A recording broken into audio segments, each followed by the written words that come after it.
Welcome back to शिक्षा यंत्र। शिक्षा यंत्र में मैं मनोज राघव बेटा आपके लिए फिर से लेकर आ गया हूं ह्यूमन रिप्रोडक्टिव सिस्टम के अंदर में ऑलमोस्ट एंडिंग टॉपिक्स। जो सब टॉपिक्स हैं हमारे पास में आज के मॉड्यूल में क्या रहेंगे? Need for contraception, method of contraception, reproductive health and health society. अब इनके बारे में बेटा इंफॉर्मेशन लेते हैं, चीजों को पढ़ते हैं। देखिए आइए, रिप्रोडक्टिव हेल्थ हम पढ़ चुके थे। The sexual act always health the potential to lead up the pregnancy. हमें पता है कि जो सेक्सुअल एक्ट होता है जिसको हम कॉपुलेशन संभोग बोलते हैं वो प्रेगनेंसी की तरफ ले जाता है।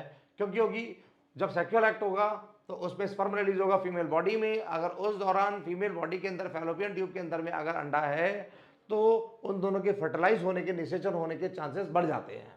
अब ऐसे केसेस में क्या होता है कि प्रेगनेंसी होना स्वाभाविक है, क्योंकि जब वो फर्टिलाइजेशन होगा तो प्रेगनेंसी भी होगी। अब यहाँ आगे देखते हैं कि रिप्रोडक्टिव हेल्थ के अंदर में काफ़ी टाइम ये क्या होता है, क्योंकि दोनों बॉडीज, मैंने जैसा कि आपको पहली वीडियोस में बताया था कि वो नहीं चाहते हैं कि प्रेगनेंसी अटेन हो। Pregnancy will make major demands on the body and the mind of the women. आगे देखेंगे वीकनेस भी आती है, नौसिया, स्ट्रेस, ये सब चीजें रहती हैं। And if she is not ready for it her health will be adversely affected. अगर प्रेगनेंसी के दौरान वो इन सब चीजों को फेस करने के लिए तैयार नहीं है तो उसकी हेल्थ को बहुत ज्यादा प्रभाव पड़ने वाला है।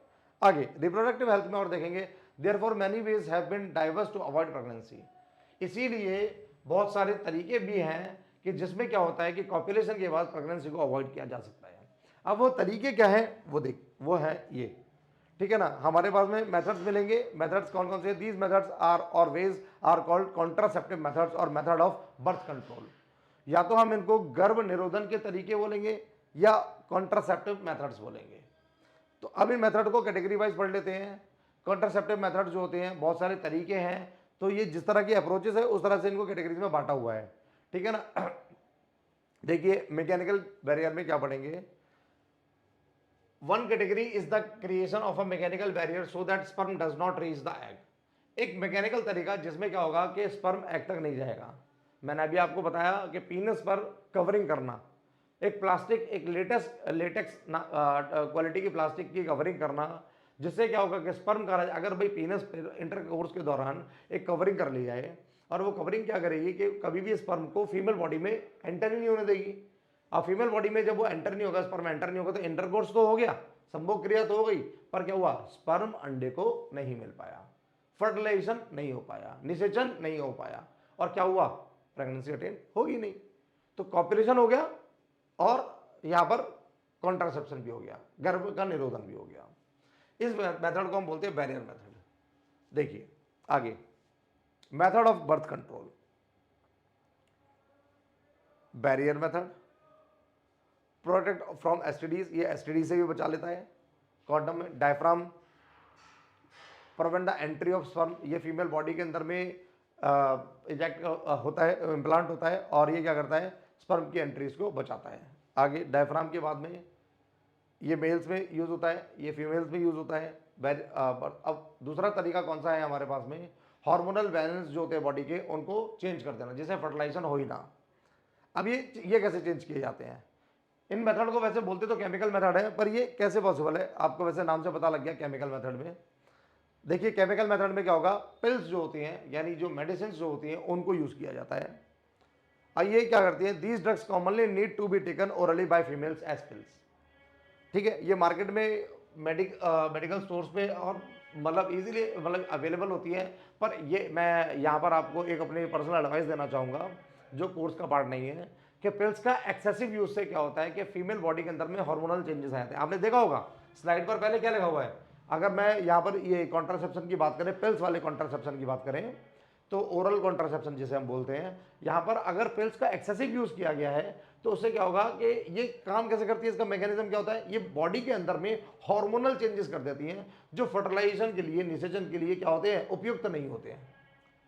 अब यानी अगर कोई फीमेल बॉडी अभी प्रेजेंट में एक हेल्थ एक हैप्पी लिविंग कपल है, और वो अभी फैमिली प्लानिंग के थ्रू आउट क्या करता है कि कॉन्ट्रासेप्ट वो कॉपुलेशन तो चाहता है, पर कॉपुलेशन के बाद में प्रेगनेंसी नहीं चाहता। और अगर वो जनरली क्या कर रहा है? पिल्स को यूज कर रहा है।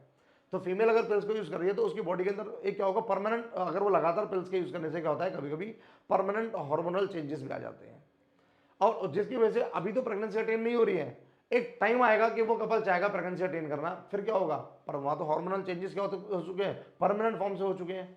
अब वो क्या होगा, फेवरेबल नहीं होगा, वहां फर्टिलाइजेशन पॉसिबल नहीं होगा, और उस केस में क्या होगा कि फिर वहां पर वो फीमेल बॉडी के प्रेग्नेंट होने में क्या करेगी, इश्यूज क्रिएट होते हैं वहां बॉडी के साथ में, बॉडी सपोर्ट नहीं करती है फर्टिलाइजेशन को, तो इसलिए ये थोड़ा रिस्की भी रहता है। आगे इंफॉर्मेशन पढ़ लेते हैं। Drugs are commonly need to be taken orally by females in pills, chemical method. आगे however since they change hormonal balance they can cause side effects too, आ गया ना, ये साइड इफेक्ट्स भी कर देती है। और भी बहुत सारे डिवाइसेस होती है, अदर्स में क्या क्या आएगा, IUCD, intra uterine contraceptive device, uterine के अंदर में लगने वाली डिवाइसेस जो कॉन्ट्रासेप्शन करती हैं, इंट्रा यूट्रीन कॉन्ट्रासेप्टिव डिवाइसेस, उसमें क्या क्या आएगा, द कॉपर्टी, कॉपर्टी इस तरह से फीमेल बॉडी के अंदर में इम्प्लांट किया जाता है, द लूप, लूप को इम्प्लांट किया जाता है। Again they can cause side effect due to irritation of the uterus, ये भी साइड इफेक्ट क्रिएट कर सकती हैं।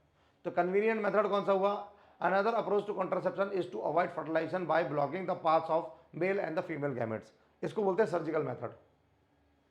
सर्जरीज करा लेना, सर्जरीज में क्या रहेगा, देखिए सर्जिकल मेथड में क्या रहेगा, मेल में क्या रहता है, वैसेक्टॉमी, वैसेक्टॉमी में क्या होगा, removal of small portion of the vas deferens, vas deferens का एक छोटा सा हिस्सा रिमूव आउट कर दिया जाता है। जब रिमूव आउट कर देंगे तो क्या होगा, कट और टाइट करने के बाद में स्पर्म बना, कॉपुलेशन अब लगातार हो रहा है पर स्पर्म बॉडी से रिलीज नहीं कर रहा है, सर्जिकल मेथड। और दूसरा कोई और तरीका फीमेल्स के साथ भी ऐसा होता होगा, दूसरा तरीका होता है फीमेल्स के अंदर में ट्यूबेक्टॉमी, इसमें क्या होगा, removal of small portion of the fallopian tube और ओविडक्ट, इसका भी रिमूवल कर दिया जाता है। देखिए ओविडक्ट को यहां से टाई कर दिया गया है, ओविडक्ट को यहां पर टाई कर दिया गया है, यहां देखेंगे आप लोग। तो इस तरह से सर्जिकल मेथड, कॉन्ट्रासेप्शन में barrier method, chemical method, others method, ये सब चीजें और इनके effects, positive effects, impact, side effects, सबके बारे में आपको जानकारी मिल गई है। उम्मीद करता हूँ ये वीडियो भी आपको अच्छे से समझ में आया होगा। बेटा ये आपके रिगरस लर्निंग का पार्ट है, सोशल लर्निंग का पार्ट है, ठीक है ना, इसको मार्क्स के साथ में अपने एक हम कहते हैं रिप्रोडक्टिव हेल्थ की इंफॉर्मेशन का पार्ट है, इसको अच्छे से देखना है, अच्छे से समझना है, अच्छे से जानना है, और सोशली और मेंटली हर तरह से अब खुद और सोसाइटी में इम्प्लाई भी करना है। चलिए बेटा, कीप लर्निंग, कीप प्रैक्टिसिंग।